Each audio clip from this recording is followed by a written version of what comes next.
MST e as invasões que a gente vem acompanhando ao longo dos últimos meses. Depois de visitar uma feira do MST no fim de semana em São Paulo, o vice-presidente Geraldo Alckmin teve um almoço marcado com ruralistas para amanhã. Isso deve se concretizar e a gente vai acompanhar. Mas eu quero saber de vocês qual deve ser o cardápio desse almoço diante dos elogios que o vice-presidente, que por muito tempo foi governador de São Paulo também, fez ao MST nessa feira diante dessa polarização que a gente vem acompanhando entre o agronegócio e o governo Lula. Gani. Isso é mais uma mancha. Vai ter comida doce, salgada ou amarga nesse almoço? Vai ter uma comida... Talvez não tenha comida, porque o MST não produz, né? Então, não deve ter comida. Agora, mais uma mancha na biografia do Geraldo Alckmin, né? O Geraldo Alckmin que fez um bom trabalho ao governo aqui de São Paulo, né? Seria um candidato bastante competitivo. Ô Gani, mas não deve se levar em conta a quantidade de produtos orgânicos que o MST produz hoje aqui no Brasil? Isso é muito pouco perto, né? Do que representa o agronegócio? Representa o agronegócio. O agronegócio é uma pujança que representa 27% do PIB nacional, gerando empregos diretos e indiretos. Isso aí é propaganda do MST para dizer que está fazendo aí alguma coisa pela sustentabilidade. Mas não gera emprego, não gera renda, gera destruição. Isso que eles geram. E praticam criminalidade. Então isso mancha a biografia do Geraldo Alckmin. Aliás, este governo sempre foi simpático ao MST. E alguns integrantes, como o Fávaro, como talvez o próprio Geraldo Alckmin e tal... O Alckmin não, mas o Fávaro. Mudou o discurso, por quê? Porque começou a pegar muito mal apoiar o MST. E aí, porque logo no início, qual que era o discurso do ministro da Agricultura? O MST ele é mal compreendido. Agora já o MST ele criminaliza lá, acredita que o que eles fazem é errado. Mudou o discurso, porque começou a pegar mal. O que o Alckmin coloca aqui? Todos nós defendemos a reforma agrária, ela é importante. Aliás, São Paulo dá a face há mais de 30 anos através da fundação. Os assentamentos aqui são modelo para o resto do Brasil. Segré. O cardápio vai ser picanha com purê de abóbora, Evandro. Por quê? Esse deve ser. Porque uma picanha que não conseguiu cumprir e está longe de cumprir, e uma abóbora que pretendeu demonstrar que poderia cobrir a picanha. Talvez seja um boi que se autopercebe brócoli. Eu não sei, mas é uma questão que o Alckmin muda de lado, mas é entendível, né? O político se dirime tudo por poder e recursos. Quando a gente vê o próprio Boulos falando mal do Lula, hoje são muito próximos, a Tebet também, o Alckmin também falou que o PT queria ganhar para voltar à cena de crime e hoje está no mesmo lado. É estranho entender como pensa um político, mas claramente deixa os seus valores de lado para chegar a conseguir estar no poder. E no caso do cardápio, ironicamente, eu acho que deveria ser picanha. Foi uma promessa da campanha e que não cumpriram. Hoje, numa conversa com alguns produtores do país, o que eu mais ouvi foi que eles querem segurança jurídica e que a adesão ao governo Bolsonaro se deu exatamente por isso, porque Bolsonaro garantiu uma segurança jurídica a esses produtores rurais, grandes ou não, e principalmente contra essas possibilidades de invasões de terra. Lula está se distanciando cada vez mais desse setor, hein, Fábio Piperno? Os produtores rurais do nosso pujante agronegócio têm toda a razão quando reclamam por segurança jurídica. Ponto. Isso é fato. Isso é o mínimo. Agora, segurança jurídica, ela tem que abranger toda a questão fundiária. Sobre a feira do final de semana, uma feira com muitos produtos aí que saem lá de propriedades de pessoas, de pessoas que foram assentadas, inclusive até produtos premium e tal. Bom. E a crítica foi porque também Alckmin estava lado a lado com Pedro Stedley. Sim. Agora, então, a questão fundiária e a segurança jurídica vai muito além disso. Eu já trouxe exemplos aqui do que acontece no estado de São Paulo por conta de uma lei aprovada aí ainda no governo Rodrigo Garcia, terras, né, que o ITESP, o Instituto Estadual das Terras, ITESP, ele acabou, então, mudando as regras do jogo e pessoas que ocuparam, grileiros, que ocuparam de forma ilegal essas terras há muito tempo, vão poder agora comprá-las com até 90% de desconto.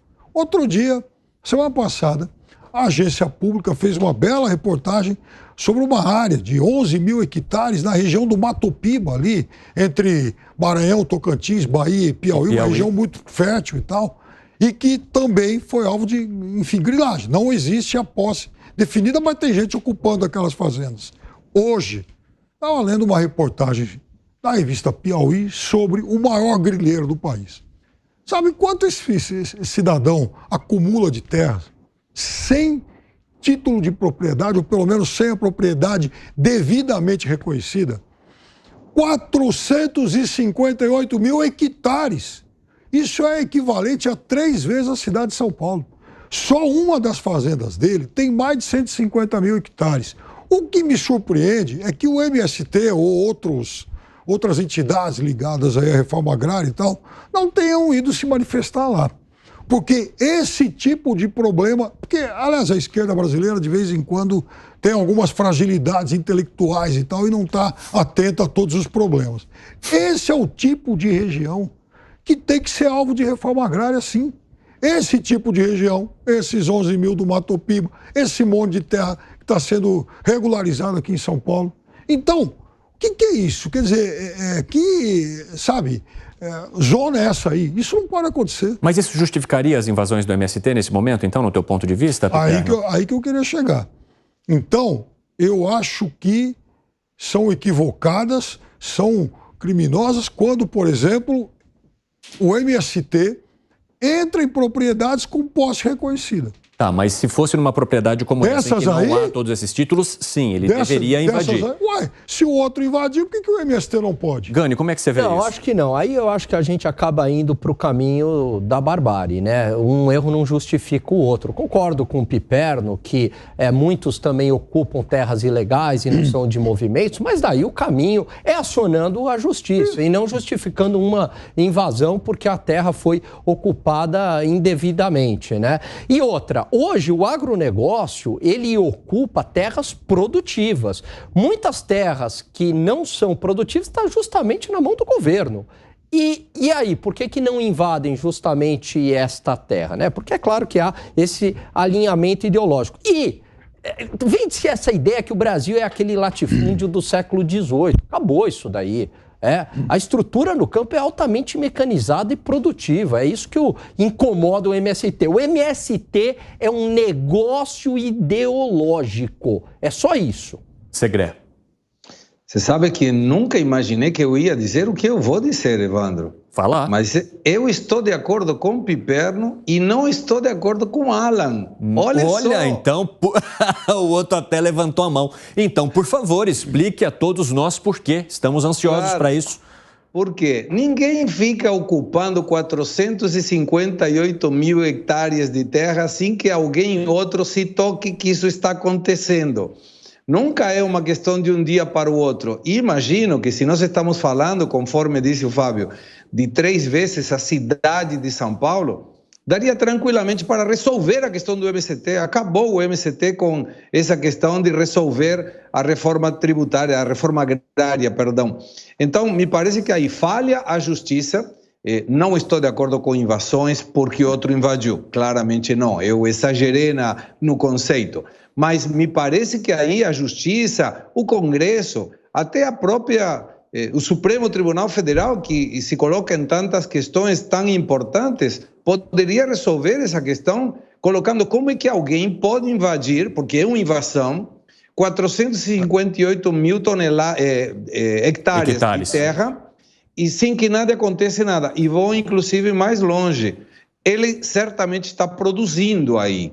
Esse valor de produção tem uma base inicial ilegal. E estou repetindo o que menciona Piperno, não me consta essa matéria, eu não li, mas acredito no que o Piperno está mencionando. Seria uma questão muito importante, não para incitar a invasão do MST, isso para resolver uma questão tão importante. Mas o Piperno, o Segré, a gente está de acordo aí, porque eu comecei a minha fala dizendo que é super errado, concordava com o Piperno, mas eu acredito que este erro não valida a invasão do MST. Isso deve ser resolvido pela justiça, por mais que demore. Fala, Piperno. Claro que isso não vai ser resolvido com outro grupo invadido. Não se trata disso. Mas o MST tem que ir lá, tem que pressionar para apontar Por quê? Porque uma propriedade desse tamanho, ela pode abrigar centenas, quem sabe milhares de famílias. E é evidente que essa propriedade ela não poderia ser integralmente utilizada, porque esse proprietário, por exemplo, usa isso aí para garimpo e desmatamento. Então, o que já desmatou, sim. O que não foi desmatado, claro, tem que ser preservado. Qual você acha que vai ser o cardápio desse almoço?